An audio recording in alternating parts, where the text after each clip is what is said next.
First of all, I just wanted to talk about it. I got new glasses. I don't know how to feel about them, but I don't know. I think I like them, and I I made a hole in my table because there wasn't any cables for something that I have here, and like for my 3D printer and stuff. And then I modeled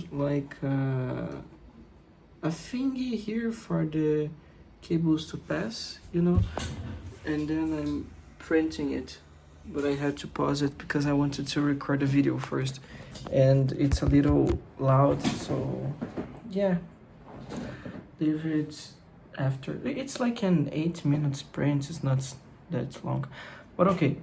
Why carcosa? Why the name of the channel is carcosa aquosa, and why is this thing that I always put the name on the things I like, or it's a common name for things that I do, it's because of this fucker here, the King in Yellow. I remember the first time I read this book. It's not this exact book. I have on other version that is my hometown, but I wanted this one here because it is prettier and very cool too. You have these kinds of. It's a very beautiful book. Like Dark Side always does like very beautiful stuff. This is the yellow sign and stuff like that, So, what is the King in Yellow? King in Yellow is one of the first times that the concept of mimetic danger or mimetic hazard was conceived, which is how a knowledge or an information can be dangerous to you, to your mind, to your psychosis, and The King in Yellow by Robert William Chambers is one of the first ever examples of this concept, and it's about the entire book. It's a lot of different stories revolving one character per se, more of a concept that is the King in Yellow. But inside the book, the King in Yellow is a piece, of theater that when someone reads it, they become crazy, or they discover something about the universe that they didn't want to know,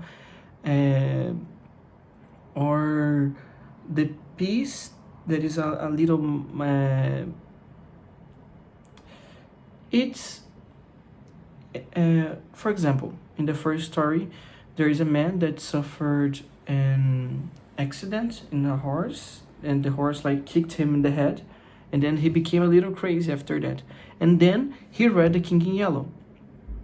So in this example, The King in Yellow already he noticed that the man was conditioned to be crazy, and then the King Yellow already just had his way with him, The second story, it's like a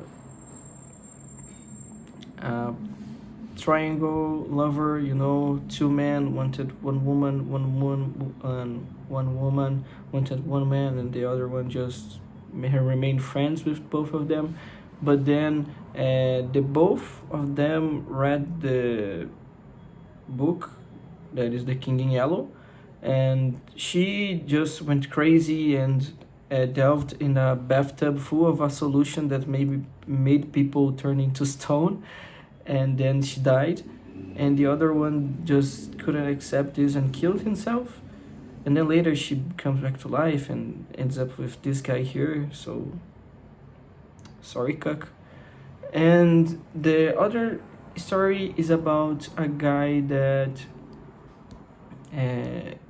goes to church, and then he sees a very fat, obese man that has a very pale face, and then he goes out of the church and it seems that it was following him, and it's very good. It has some other stories, but why this obsession with it?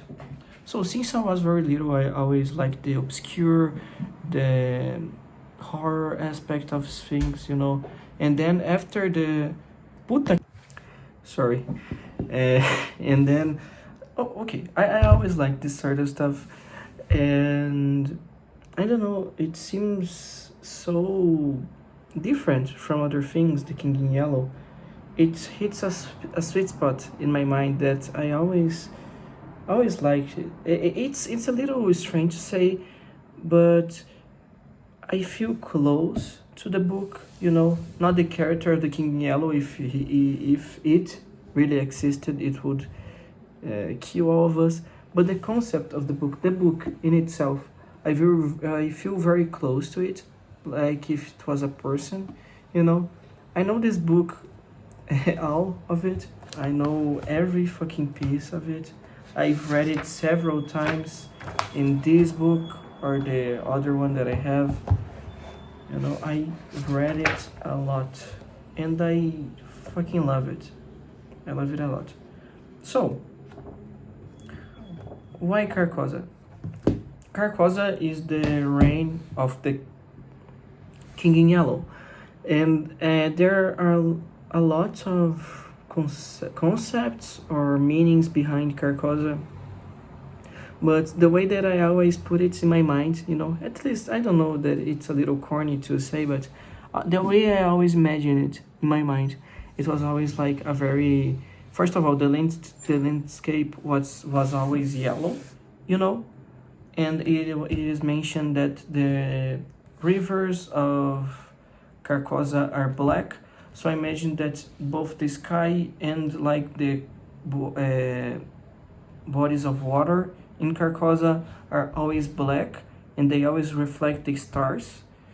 But I always had this in mind that it was like the sand that it was like besides the castle, it was like a beach, and the water, like the ocean, that it was pitch black like the sky. It was kind of solid, and it was like a kind of corpses mounting upon each other, like the waves, like when like a wave breaks, but instead of water, it's just like corpses breaking in each other, like moving, and I always imagined it like a castle, very bright and yellow, and then inside the castle or the little houses beside it, it was always empty, but you would hear stuff.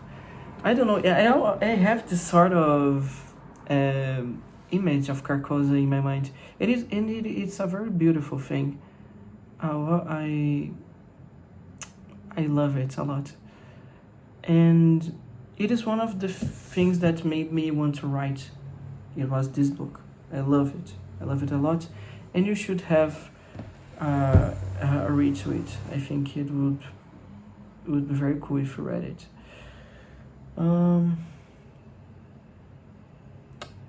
Well, that's it. I recommend you search a little bit of The King in Yellow. I certainly did not said it enough about the character or the stories around it, because, an example, I didn't even mention Lovecraft here. But I give it a read. I think you'll like it.